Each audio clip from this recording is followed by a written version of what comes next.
নমস্কার বন্ধুরা, আপনাদের আরও একবার স্বাগত জানাই পাবলিক ভিউ কলকাতাতে। বন্ধুরা, কলকাতা নাইট রাইডার্স তারা আপকামিং ম্যাচ খেলতে চলেছে দিল্লি ক্যাপিটালসের বিরুদ্ধে। এই ম্যাচে দুই দলের প্লেইং 11 কি হবে, দুই দলের শক্তির দুর্বলতা কি এবং পরিকল্পনা অনুযায়ী পিচ রিপোর্ট অনুযায়ী এই ম্যাচটা কোন দলে জেতার সম্ভাবনা বেশি, হেড টু হেড কি, আজকের এই ভিডিওতে এই সমস্ত বিষয় কিন্তু বিস্তারিতভাবে আলোচনা করার আছে। তাই অনুরোধ করে রাখবো ভিডিওটা অবশ্যই শেষ পর্যন্ত দেখবেন এবং ভিডিওটি শুরু করার আগে একটা ছোট্ট অনুরোধ করে রাখবো, যেহেতু এইখানে আপনারা খেলার সমস্ত রকম আপডেটস পেয়ে যাবেন, তাই অবশ্যই পাবলিক ভিউ কলকাতা এই চ্যানেলটিকে সাবস্ক্রাইব করে বেল আইকন প্রেস করে অল করে রাখবেন।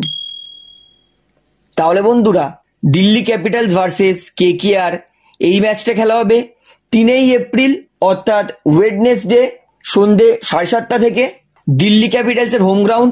হেড টু হেডে আসি, আজ পর্যন্ত দিল্লি আর কেকেআর টোটাল মুখোমুখি হয়েছে 32 বার, যেখানে কেকেআর জিতেছে 16 বার, দিল্লি জিতেছে 15 বার আর একবার ড্র হয়েছে। অর্থাৎ দিল্লি ভার্সেস কেকেআর ম্যাচ সবসময় কাটায় কাটায় হয় এবং দুই দলই কিন্তু দুই দলকে হারায়।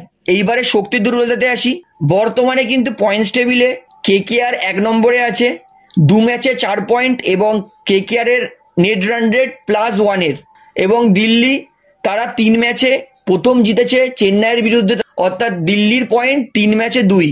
অর্থাৎ এই ম্যাচটা কিন্তু ভালো হবে, কারণ কলকাতা দিল্লি দুজনেই কিন্তু যেহেতু জিতে স্টার্ট করেছে, তাই দুজনেই কিন্তু কনফিডেন্সের সঙ্গে এই ম্যাচটা খেলতে নামবে। তাই কনফিডেন্সটা কিন্তু দুই দলেরই বড় শক্তিশালী দিক হতে পারে।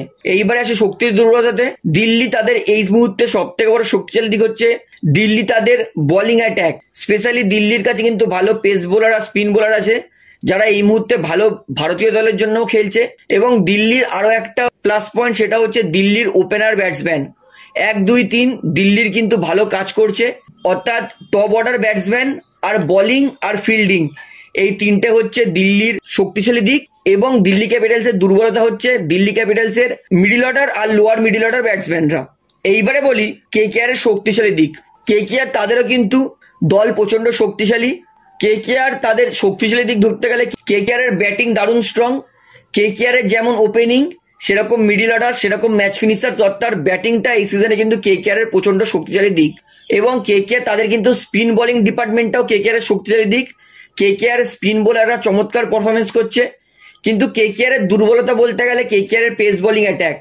যেহেতু মিচেল স্টার্ক এখনো ভালো বোলিং করতে পারছে না, সেই জন্য কিন্তু কেকেআর এর পেস বোলিংটাকে আমি দুর্বল বলতেই পারি। এবং কেকেআর আরো একটা দুর্বলতা দিক, সেটা হচ্ছে কেকেআর এর ফিল্ডিং। আইপিএল এ এই মুহূর্তে সব থেকে খারাপ ফিল্ডিং সাইড সেটা কিন্তু কেকেআর এর।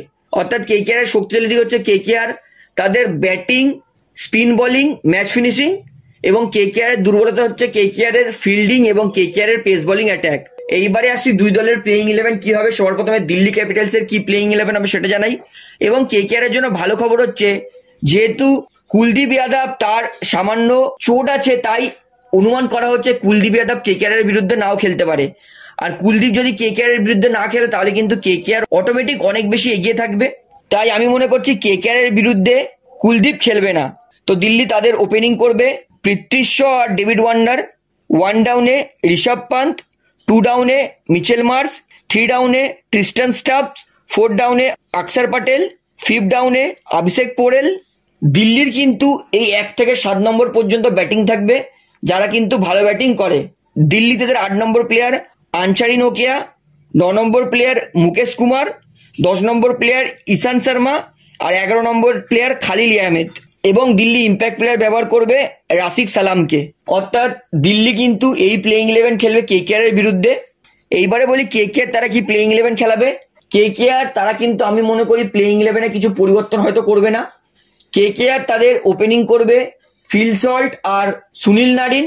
1 ডাউনে ভেঙ্কটেশ আইয়ার, 2 ডাউনে শ্রেয়াস আইয়ার।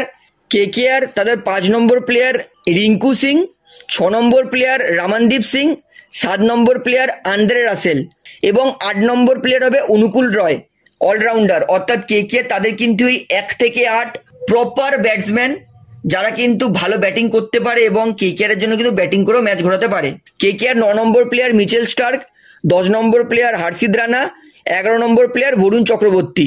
অর্থাৎ কেকেআর কিন্তু এটাই হবে প্লেইং 11 দিল্লি ক্যাপিটালস এর বিরুদ্ধে। এবং কেকেআর তারা কিন্তু ইম্প্যাক্ট প্লেয়ার হিসেবে ব্যবহার করতে পারে। যদি ব্যাটসম্যান দরকার হয়, তাহলে আঙ্ক্রিস রাঘুবংশী, যদি বোলার দরকার হয় তাহলে সুহাস শর্মা। অর্থাৎ এটাই হবে কেকেআর এর প্লেইং 11 দিল্লি ক্যাপিটালসের বিরুদ্ধে। তো দুই দলের প্লেইং 11 মেজারমেন্ট করে, যেহেতু দিল্লি ক্যাপিটালসের স্টেডিয়াম স্পিন পিচ, তাই কেকেআর এর যেহেতু স্পিন অ্যাটাক ভালো, তাই আমি মনে করছি এই ম্যাচটা কেকেআর এর কিন্তু জেতার সম্ভাবনা বেশি আছে। তো দুই দলের প্লেইং 11 আমি আপনাদেরকে দেখিয়ে দিলাম, শক্তি দুর্বলতা দেখিয়ে দিলাম। তো আপনার কি মনে হয় এই ম্যাচটা কোন দল জিতবে, কলকাতা না দিল্লি? সেটা আমাকে অবশ্যই কমেন্টে জানাবেন। তাহলে ভিডিওটি এখানে শেষ করছি, আশা করি ভালো লাগলো।